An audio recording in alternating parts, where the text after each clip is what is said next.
ఎంతో టేస్టీగా ఉండే బేసిన్ లడ్డులు అయితే ఇప్పుడు రెడీ అయిపోయినాయండి. ఇంకా ముక్క తుంచి నోట్లో వేసుకున్నామంటే అలా కరిగిపోతుంది. లడ్డు అంతా తినేటంత వరకు ఆగలేరు, అంత టేస్టీగా ఉంటుంది. మరి ఇలా చేసి పిల్లలకు పెద్దలకు అందించారనుకోండి చాలా ఇష్టంగా తింటారు. అలాగే బయట కొని తెచ్చుకునే కంటే మన ఇంట్లో తయారు చేసుకుంటే మంచి క్వాలిటీతో మనకి లడ్డు చేసేమన్న తృప్తి కూడా ఉంటుంది. మరి ఇలా చూడండి, ముక్క తుంచి ఇలా చూస్తే ఇలా మంచి వాసనతో మంచి రుచితో చాలా బాగా ఉంటుందండి. ఇంకా లడ్డు చేసినప్పుడు ఇల్లంతా గుమాయిస్తుంది ఈ వాసన. మనకి సున్నుండలకు ఏ విధంగా మనకి గుమాయిస్తుందో అదే విధంగా ఉంటుంది. మరి ఇప్పుడు దీనికి కావాల్సినవి చూసేద్దాం. ముందుగా 1 కప్పు పంచదారని మిక్సీ పట్టుకుని ఇలా జల్లెడ పట్టుకుని పక్కన పెట్టుకోవాలి. మనం ఏ కప్పుతోటి అయితే పంచదార తీసుకున్నామో అదే కప్పుతోటి శనగపిండిని కూడా తీసుకుని జల్లెడ పట్టుకుని పక్కన పెట్టుకోవాలి. ఇప్పుడు 1/2 కప్పు నెయ్యిని తీసుకుని ఇలా పక్కన పెట్టుకోవాలి. అలాగే నేనైతే ఇక్కడ వచ్చేసి ఒక 15 బాదం పప్పులని సన్నగా కట్ చేసుకున్నాను. అలాగే పుచ్చగింజలను కూడా కొన్ని తీసుకున్నాను.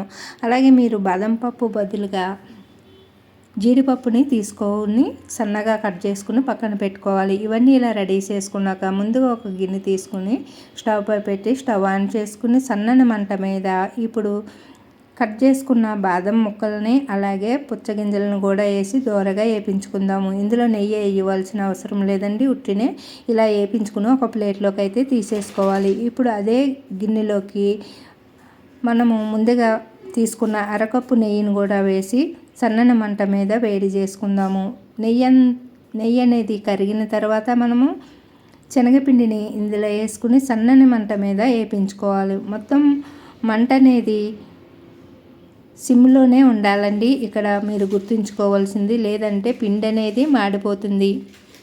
చూడండి, ఇక్కడ చూపిస్తున్న విధంగా మనము నెయ్యి కాగిన దగ్గర నుంచి మొత్తం మనం సిమ్లోనే పెట్టుకుని ఇలాగా నెయ్యినైతే కరిగించుకున్నాను కదా. ఇప్పుడు కప్పు శనగపిండిని కూడా వేసుకుని ఇలాగా వేపించుకోవాలి. చూడండి, ఇక్కడ చూపిస్తున్న విధంగా ఇలాగ నెయ్యి అంతా పిండికి పట్టేంతవరకు ఇలాగ కలుపుకుంటూ ఉండాలి. 1 సెకండ్ కూడా కదపకుండా ఉండకూడదు, లేదనుకోండి గిన్నెకి ఇలా అతుక్కుని పిండి అనేది మాడిపోతుంది తొందరగా. కాబట్టి ఇలాగ మనము అంతా ఇలా కలుపుకుంటూ ఇలాగా ఈక్వల్గా ఇలా పప్పును ఏ విధంగా మ్యాచ్ చేస్తామో అదే విధంగా ఇలాగా అంతా కలుపుకుంటూ ఇలాగ ఫ్రై చేసుకోవాలి. చూడండి, మంట మొత్తము సిమ్లోనే పెట్టుకోవాలి. స్టవ్ అనేది ఇలా పెట్టుకుని ఇలాగా మొత్తం ఉండలు లేకుండా ఇలాగ కలుపుకోవాలి. మనకి ఇలా కలుపుకుంటున్నప్పుడు మీకు చూపిస్తాను పిండి అనేది ఏ విధంగా లూజ్ అవుతుందో.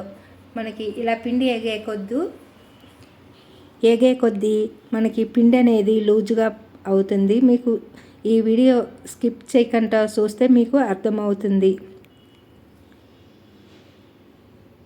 ఇలాగ మొత్తం పిండి అంతా ఈక్వల్గా ఎగేటట్టు మొత్తం ఇలాగా అంతా ఇలా కలుపుకుంటూ మ్యాచ్ చేసుకోవాలి ఉండలు లేకుండా.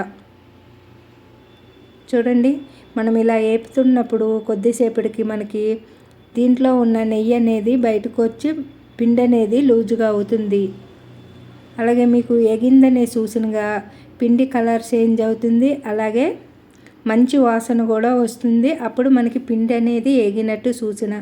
ఇలాగా కాస్త టైం అనేది పడుతుంది దీనికి, ఎందుకంటే మొత్తం మనము సిమ్లోనే పెట్టుకుని చేస్తున్నాం కాబట్టి. ఇది అన్నట్లాగా మంట అనేది మీడియంలో కానీ హైలో కానీ పెట్టుకోవడానికి వీలవ్వదండి, ఎందుకంటే పిండి ఉట్టినే మాడిపోతుంది కాబట్టి. ఇలా అంతా చూడండి, ఇలాగ మొత్తం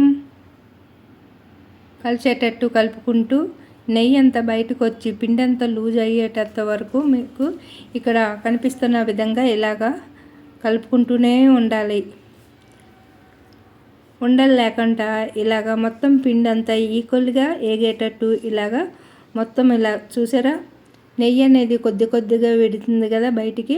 ఈ పిండి అనేది ఇలా తడిగా అయిన తర్వాత చూసారా, ఇప్పుడు ఇలా పిండి అనేది లూజుగా అవుతుంది కదా. ఇప్పుడు మళ్ళీ గట్టిగా అయ్యేటంత వరకు మళ్ళీ ఇలా కలుపుకుంటూనే వేపించుకోవాలి. చూసారా, నెయ్యి అనేది ఇలాగా బయటకు వచ్చి మనకి పిండి అనేది లూజుగా అయింది కదా. ఇప్పుడు ఇలాగంతా బాగా ఈక్వల్గా కలుపుకుంటూ అడుగు పట్టకుండా ఇలాగా కలిపేసుకోవాలి. ఇప్పుడు మనకి కాస్త కలర్ చేంజ్ అవుతుంది, చూస్తున్నారా?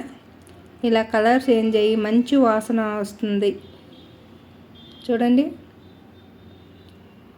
అలాగే నెయ్యి ఎక్కువ తినే వాళ్ళైతే ఇంకాస్త వేసుకోండి, మరీ ఎక్కువ వేసుకున్నా బాగోదు కదా. ఇగో చూసారా, కలర్ చేంజ్ అయిపోయింది కదా. ఇప్పుడు మరీ కలర్ చేంజ్ అయిపోయేకంట ఉంచుకోకూడదు. ఇప్పుడు ఇలా వచ్చిన తర్వాత స్టవ్ ఆపేసుకుని దింపేసుకోవాలి, కింద పెట్టేసుకుని.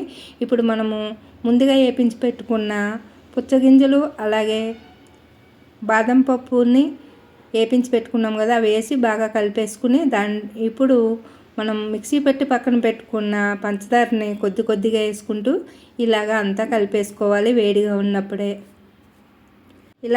ఉన్నప్పుడే ఇలా అంతా కలిపేసుకోవాలి. చూడండి, ఇక్కడ చూపిస్తున్న విధంగా ఇలాగా మొత్తం కప్పు పంచదార పడిపోయింది చూడండి, సకానికి సగం అన్నమాట. ఇంకా మీరు పంచదార ఎక్కువ తినే వాళ్ళది ఇంకా కాస్త ఒక 2-3 టేబుల్ స్పూన్లు వేసుకోండి. ఇంకా దీనికైతే సమంగానికి సగం, ఒక కప్పుకి ఒక కప్పు పంచదార సరిపోతుందండి. ఇంకా తక్కువ తినే వాళ్ళైతే 3/4 కప్పు వేసుకోండి. ఇంకా మరి తక్కువైనా కూడా దీనికి బాగోదు, దీనికి కొలత సరి సమానంగా తీసుకోవడమే. ఇలాగ అంతా బాగా కలుపుకొని చూడండి, ఇలా ఇదంతా మనము స్టవ్ ఆపేసుకుని కిందకి దింపుకుని చేసుకోవాలండి.